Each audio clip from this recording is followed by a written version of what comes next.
Hello दोस्तों, दृष्टि IAS के इन फोकस प्रोग्राम में आप सभी का स्वागत है।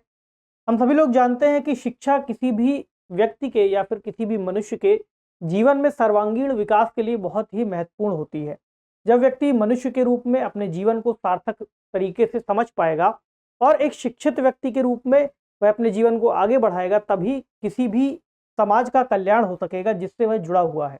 एक समाज किसी भी राष्ट्र के निर्माण में एक महत्वपूर्ण भूमिका अदा करता है और कई सारे समाज मिलकर के फिर एक देश का निर्माण करते हैं। ठीक, उस समाज की अलग अलग विविधता हो सकती है, उसकी अलग अलग पहचान हो सकती है, लेकिन शिक्षा एक ऐसी चीज होती है जो उस पूरी विविधता को एक मानवता के सूत्र में पिरो करके रखती है। तो आज हम इस मुद्दे पर इसलिए चर्चा कर रहे हैं क्योंकि हाल ही में जो भारत सरकार है या हम कहें प्रधानमंत्री श्री नरेंद्र मोदी जी हैं, उन्होंने एक योजना की शुरुआत की है और योजना का नाम है पीएम श्री योजना। तो इस योजना के बारे में क्या क्या महत्वपूर्ण बातें हैं, हमारे एग्जाम के पॉइंट ऑफ व्यू से कैसे यह योजना इंपॉर्टेंट हो सकती है, इस पर आज हमारा फोकस रहेगा। विषय की शुरुआत करें टॉपिक के शीर्षक के साथ। तो पीएम श्री योजना से कैसे बेहतर होंगे स्कूल। तो अब जो योजना लाई गई है उसका जो उद्देश्य है स्कूलों की शिक्षा को बेहतर करना है, स्कूलों की शिक्षा व्यवस्था को बेहतर करना है, शिक्षकों की गुणवत्ता को बेहतर करना है और कैसे एक पूरे मॉडल को बेहतर तरीके से डेवलप किया जाए ताकि जो शिक्षा है किसी भी बच्चे के विकास को सुनिश्चित कर सके और उसको एक अच्छा मनुष्य बना सके, ना कि केवल एक बिजनेसमैन या फिर कोई पैसा कमाने वाली मशीन बनाए। ठीक, या फिर शिक्षा का ऐसा कोई भी उद्देश्य इससे कहीं ज्यादा बढ़कर हो। ठीक, चलिए पहले खबर को देखें। खबर है 14,500 school to be upgraded under PM Shri scheme, says PM Modi. ठीक, तो प्रधानमंत्री नरेंद्र मोदी जी ने कहा है कि 14,500 स्कूलों को अपग्रेड किया जाएगा पीएम श्री योजना के अंतर्गत। क्या क्या डायमेंशंस होंगे जिन पर हम बात करेंगे। सबसे पहले देखेंगे कि पीएम श्री योजना क्या है, इसका पूरा नाम क्या है, फिर इसका मकसद क्या है, किस उद्देश्य को ध्यान में रख करके ये योजना बनाई गई है, उसके बाद इसका कार्यान्वयन कैसे किया जाना है, ठीक, कैसे इंप्लीमेंट करेंगे, क्या क्या विशेषताएं हैं, कैसे ये अपना प्रभाव छोड़ेगी। और एक शब्द आएगा यहाँ पर राष्ट्रीय शिक्षा नीति 2020 का, आप सभी इससे परिचित हैं ही। तो इस शिक्षा नीति को कैसे ये योजना बेहतर तरीके से लागू करने की दिशा में काम कर पाएगी। और एक सवाल प्रीलिम्स का और एक सवाल मेंस का, दोनों ही इस योजना से रिलेटेड आपको दिए जाएंगे। जीएस पेपर 2 में यह जो सेक्शन है कवर कर सकते हैं हम, शिक्षा मानव संसाधनों से संबंधित सामाजिक क्षेत्र या सेवाओं के विकास और प्रबंधन से संबंधित विषय। याद रखिएगा आपके सिलेबस में जीएस पेपर 2 के अंतर्गत ये वाला सेक्शन मेंशन है, जिससे आप इसको जोड़ करके देख सकते हैं। अगर फिर हम इसके इकोनॉमिक इम्पैक्ट पर चले जाएं तो फिर ये पेपर 3 में भी कवर हो सकता है, लेकिन अभी हम केवल पॉलिसी से रिलेटेड चीजों पर बात कर रहे हैं। तो क्या नाम है योजना का, पीएम श्री, और इसका मतलब क्या हुआ, पीएम से प्रधानमंत्री, श्री से स्कूल्स फॉर राइजिंग इंडिया, प्रधानमंत्री स्कूल्स फॉर राइजिंग इंडिया। इसकी जो अनाउंसमेंट है प्रधानमंत्री जी ने कब की, 5 सितंबर को, यानी शिक्षक दिवस के मौके पर उन्होंने बताया कि I am glad to announce a new initiative, the development and upgradation of 14,500 school across India under the Pradhanmantri schools for rising India यानी पीएम श्री योजना। These will become model schools which will encapsulate the full spirit of NEP। यानी कि यह जो योजना है इसमें 14,500 स्कूलों को अपग्रेड किया जाएगा और इस योजना का मकसद है कि जो नेशनल एजुकेशन पॉलिसी लाई गई है उसको किस तरीके से हम लागू करेंगे, कैसे उसको इम्प्लीमेंट करेंगे। तो इस योजना से ही अब इसका इम्प्लीमेंटेशन आपको देखने को मिलने लगेगा। तो इसके कंपोनेंट्स पर बात करेंगे अभी और शुरुआत कर ही दे। उसकी प्रमुख बातें क्या है, सबसे पहली बात यह है कि ये एक केंद्र प्रायोजित योजना होगी। ठीक, कौन सी योजना होगी, केंद्र प्रायोजित यानी कि सेंट्रली स्पॉन्सर्ड स्कीम। कौन सी स्कीम्स होती हैं सेंट्रली स्पॉन्सर्ड, वे योजनाएं जो केंद्र सरकार द्वारा वित्त पोषित होती हैं और राज्यों द्वारा लागू की जाती हैं। ठीक, एक बेसिक सी डेफिनेशन। तो एक योजनाएं और तरह की होती है, उन्हें क्या कहते हैं, केंद्रीय क्षेत्र की योजनाएं।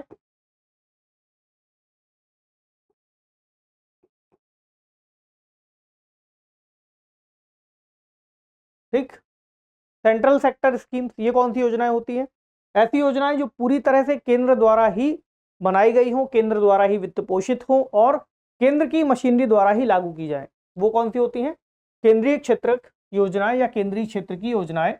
और जो केंद्र प्रायोजित योजना होती है उसमें केंद्र सरकार द्वारा वित्तीय मदद की जाती है और राज्यों द्वारा उसको लागू किया जाता है। आप जानते हैं अलग अलग क्षेत्रों में 50-50% भी हो सकता है कि 50% जो पैसा है राज्य देगा, 50% केंद्र देगा।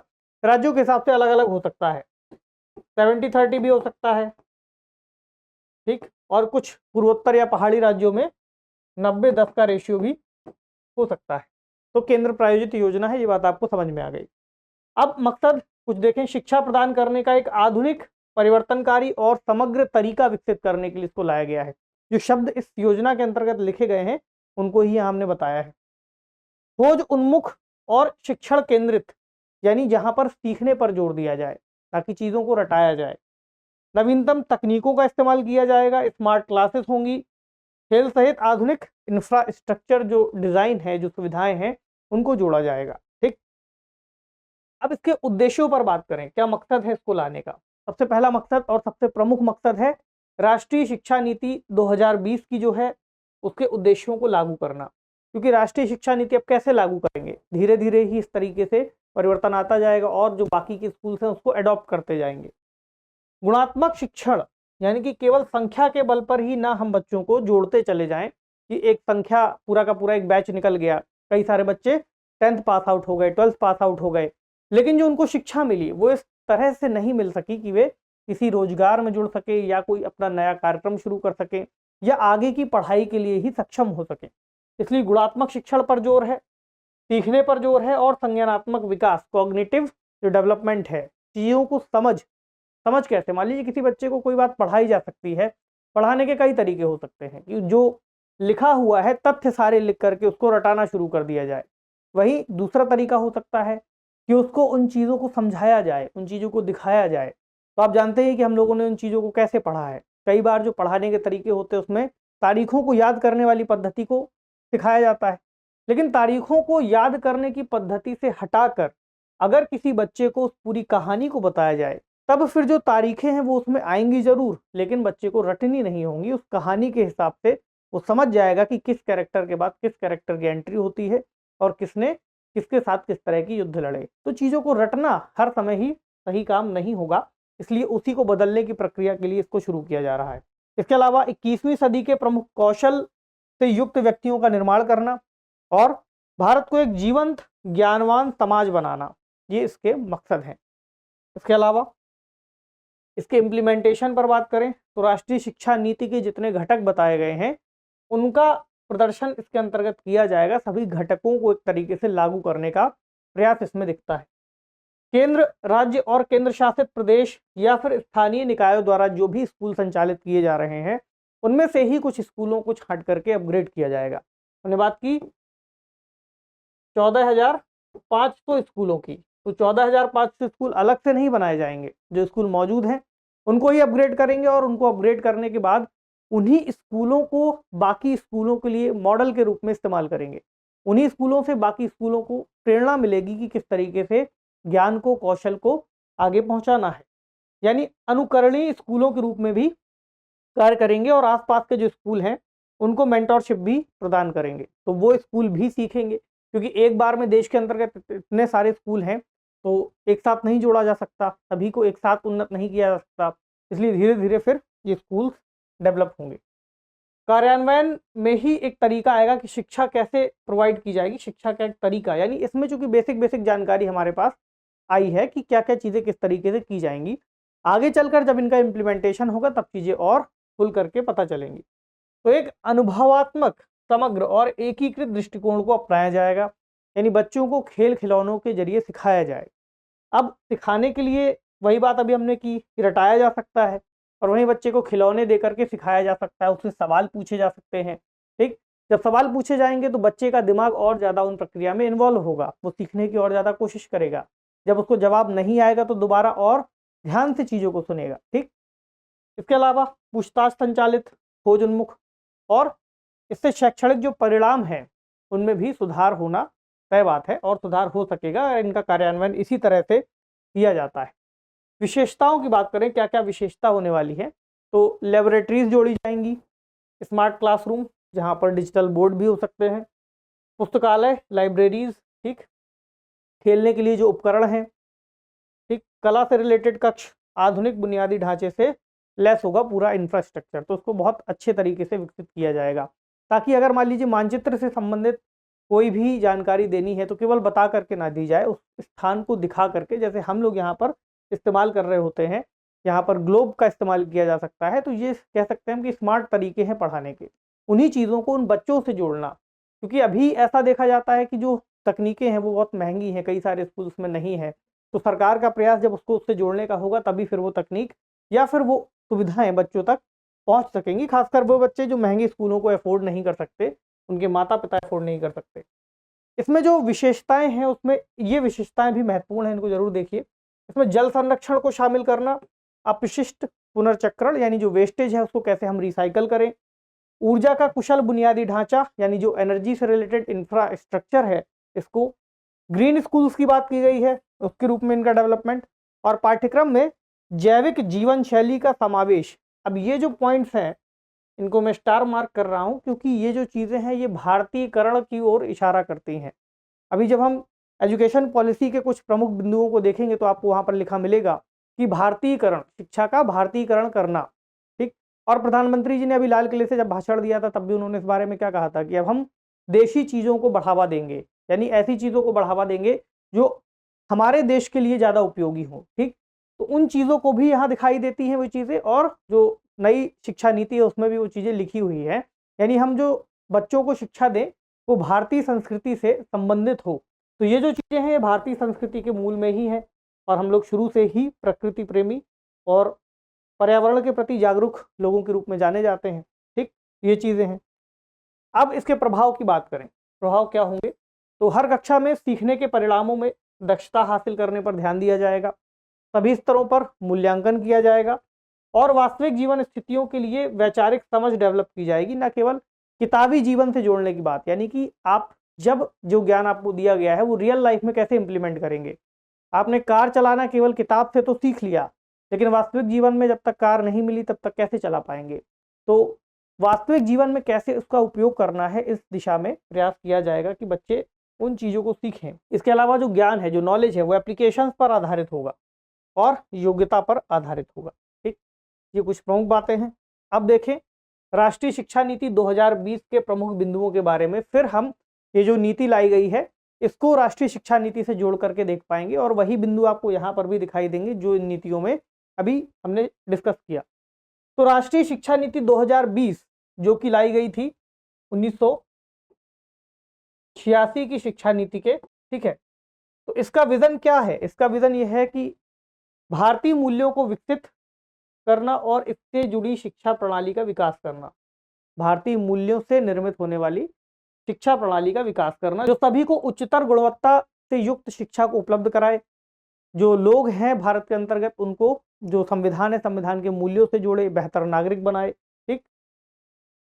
और इस नीति का विजन क्या है, बदलते विश्व में नागरिकों की भूमिका और उत्तरदायित्व के प्रति लोगों को जागरूक करना, ठीक। छात्रों को भारतीय होने का गर्व कराना, न केवल विचार में बल्कि व्यवहार, बुद्धि और कार्यों में भी, ठीक। तो ये जो बहुत बेसिक बातें हैं वो यहाँ पर लिख दी गई हैं, आप चाहें तो इसका स्क्रीनशॉट लेकर के पढ़ सकते हैं।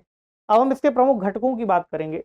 तो पिछला वाला जो स्ट्रक्चर था पिछली शिक्षा नीति का, वो किस पर बेस्ड था, 10+2, जानते ही आप लोग, आप में से कई लोग उससे पढ़े भी होंगे, ठीक। तो 10+2 में क्या था, कक्षा 10 तक के जो बच्चे होंगे शुरुआती स्तर पर वो 6 से 16 आयु वर्ग के होंगे, और अगला जो सीधा स्ट्रक्चर आएगा 10 पे आएगा, अगला लेवल आएगा 12 पे, ठीक। यानी 16 से 18 वर्ष के क्लास 12 में जाएंगे और 6 से 16 तक 10 तक की पढ़ाई करेंगे, ठीक। और इस 10 तक की पढ़ाई को कुछ अलग अलग तरीके से डिवाइड नहीं किया गया है, सीधे 2 ही स्ट्रक्चर है। अब इसको चेंज किया गया है, किसमें, 5+3+3+4। इसका मतलब क्या हुआ, इसका मतलब हुआ 5 साल, 3 साल, 3 साल और 4 साल में शिक्षा को डिवाइड किया गया है, और 5 साल को भी 2 अलग तरीके से डिवाइड किया गया है। पहले 3 वर्ष तक में जो बच्चे होंगे वो आंगनवाड़ी, प्री स्कूल और बाल वाटिका में जुड़ेंगे और चीज़ों को और शुरुआती स्तर पर सीखेंगे खेल के माध्यम से। उसके बाद 2 साल का जो कार्यक्रम है, क्लास फर्स्ट में और क्लास सेकंड में जाएंगे 6 से 8 साल तक के बच्चे। फिर क्लास 3 से क्लास 5 तक में जाएंगे 8 से 11 एज ग्रुप के, फिर 11 से 14 एज ग्रुप के बच्चे 6 से 8 तक क्लास में। फिर अगला जो प्रोग्राम है 9 से 12 तक, उसमें 14 से 18 आयु वर्ग के बच्चे होंगे। तो इस लेवल पर जब बच्चे होंगे, बच्चों का जो विकास क्रम है वो पूरा इवेल्युएट किया जाएगा। इसको ही क्या कहा गया है, फाउंडेशन 5 क्लास तक का, फिर प्रिपरेटरी, उसके बाद मिडिल और फिर सेकेंडरी। तो अब जो स्ट्रक्चर है उसको और थोड़ा बेहतर बिल्ड किया गया है, ताकि जो बच्चों का विकास है वो बेहतर तरीके से हम समझ सके कि कितना हो सका है, उसको इवेल्युएट कर सकें।